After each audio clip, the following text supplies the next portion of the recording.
दोस्तों वंदे मातरम। आजकल राहुल गांधी जी बहुत चर्चा में हैं और चर्चा की वजह आप लोगों को मालूम है और बहुत सारे सब्सक्राइबर ने मुझसे रिक्वेस्ट की है कि मैं राहुल गांधी जी के ऊपर एक वीडियो बनाऊं कि किस तरह से उन्होंने विदेश में जाकर अपने देश को बदनाम किया, देश के बारे में बहुत कुछ अनाप शनाप भी बोला।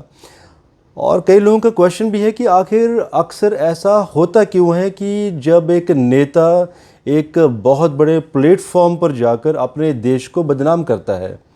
आज मैं आप लोगों को बात बताऊंगा पापकारत्री योगा के बारे में। सिर्फ राहुल गांधी नहीं, ऐसे बहुत और भी बड़े बड़े लीडर हैं, बहुत बड़ी आईटी कंपनीज़ में सीईओ, मैनेजिंग डायरेक्टर्स, ऐसे मैं बहुत सारे लोगों को जानता भी हूं जिनको मैं कंसल्टेशन भी दे चुका हूं और जिनको मैंने इस प्रभाव से बचने के उपाय भी बताए हैं। जैसे कि दोस्तों पापकारत्री योग तो पहले ये समझ लीजिए कि होता क्या है, जो कि राहुल गांधी जी को भी बना हुआ है। पापकारत्री योग जिसमें कोई ग्रह जब किसी भाव में बैठा होता है और वही भाव दो भावों के मध्य लेफ्ट और राइट में अगर मेलफिक प्लैनेट्स बैठे हों तो इसे पापकारत्री योग कहा जाता है। मतलब ये कहने का तात्पर्य है कि उस भाव से संबंधित जितने भी गुण हैं उनमें इंसान के उन गुणों में कमी आ जाएगी, कहीं ना कहीं परेशानी आएगी। तो वो जातक मतलब वो नेटिव टू नेटिव डिपेंड करेगा कि किस जातक को उसकी कुंडली में किस भाव में पापकारत्री योग बना है। मान लीजिए छठे घर में बना है तो वो जातक शत्रुओं से हमेशा ही पीड़ित रहेगा। तीसरे घर में अगर बना है तो वो अगर राजनीति में संबंध रखता है या अगर वो पत्रकारिता में भी है तो उससे संबंधित परेशानियां आएंगी। पांचवें घर में है तो संतान पीड़ा होगी। अब यहाँ बात आती है राहुल गांधी जी के बारे में। उनकी कुंडली में जैसे कि फॉर एग्जाम्पल तुला लग्न की कुंडली है, लग्नेश शुक्र जो कि 10th हाउस कार्य क्षेत्र में बैठे हुए हैं और शुक्र वहाँ पर पीड़ित हो चुके हैं। किससे? पापकारत्री योगा से, क्योंकि 11th में और 9th हाउस में मेलफिक प्लैनेट बैठे हुए हैं। अब दोस्तों लग्नेश मस्तिष्क, सोचने समझने की क्षमता, बात करने की क्षमता, क्या बात की जाए, आखिर बोला क्या जाए। ऐसे लोगों के साथ अक्सर ऐसा होता है, कौन लोग? जो चांदी और सोने का चम्मच लेके पैदा होते हैं।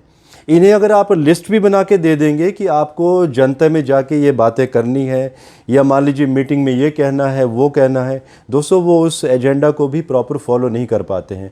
उन्हें उस एजेंडा को भी समझने में परेशानियां आती हैं और कुछ ना कुछ वो अनाप शनाप भी बोल के आते हैं। अपना मस्तिष्क कभी भी प्रयोग नहीं कर पाते हैं और उनकी गलती भी नहीं है इन बेचारों की, क्योंकि पापकारत्री योग लग्नेश ही पीड़ित हो चुका है।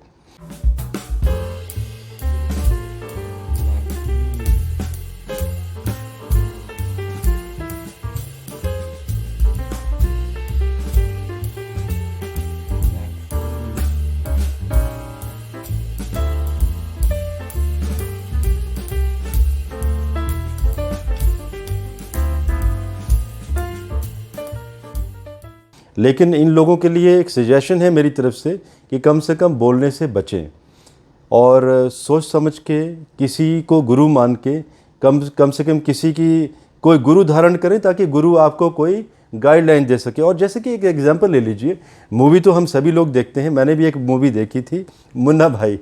आप लोगों को वो एपिसोड याद होगा जब मुन्ना भाई को पास करवाने की तैयारियां होती हैं कि भाई इनका कॉलेज के एग्ज़ाम को क्लियर करवाना है, तो उन्हें वो लिस्ट देते हैं जो स्टूडेंट होते हैं और एक डॉक्टर साहब भी होते हैं कि भाई आपको ये क्वेश्चन पूछे जाएंगे एग्ज़ाम में और आपको ये आंसर देना है। लेकिन जैसे ही वो रैंडम क्वेश्चन पूछते हैं तो मुन्ना भाई वहाँ पर परेशान हो जाते हैं, कहते हैं भाई आप अपना सीक्वेंस चेंज मत करो, आप रैंडम क्वेश्चन मत पूछो, आप जो सीक्वेंस है आप उसी तरह से क्वेश्चन पूछेंगे तो मैं उनके रटे रटाए आंसर दे पाऊँगा। तो दोस्तों यही परेशानियां होती हैं पापकारत्री योग में। अगर आपकी कुंडली में भी कहीं पापकारत्री योग है तो बेटर है आप किसी वैदिक एस्ट्रोलॉजर से सलाह जरूर करें। उपाय हैं इसके, लेकिन ज्योतिषीय रेमेडीज़ के साथ साथ गाइडलाइंस बहुत ज़रूरी है, संयम रखना बहुत ज़रूरी है। हमारी दादी जी कहती थी, अभी नहीं है वो हमारे साथ, 4 जनवरी 2023 को 102 वर्ष की थी। मैं उन्हें भी गुरु मानता हूँ। वो, मैं हिमाचल का हूँ, पहाड़ी भाषा है हमारी, तो वो कहती थी एक चुप 100 सुख। मतलब अगर आप चुप रहेंगे तो 100 सुखों को प्राप्त करेंगे। तो पापकार्त्री योग में जन्मे हुए जातक, अगर उन्हें उनका लगन पीड़ित है, कोई बात समझ नहीं आती है, बेटर है कि आप चुप्पी साधे रखें, क्योंकि कई बार आपकी चुप्पी भी बहुत ख़तरनाक साबित होती है, एक कन्फ्यूज़न पैदा कर देती है। और आपको तो दोस्तों मालूम है, जो कॉर्पोरेट में जॉब करते हैं, कॉर्पोरेट में क्या सिखाया जाता है कि if you can not convince then confuse the system. और कई बार कन्फ्यूज़न आप चुप्पी से भी क्रिएट कर सकते हैं। मुझे इजाज़त दीजिए।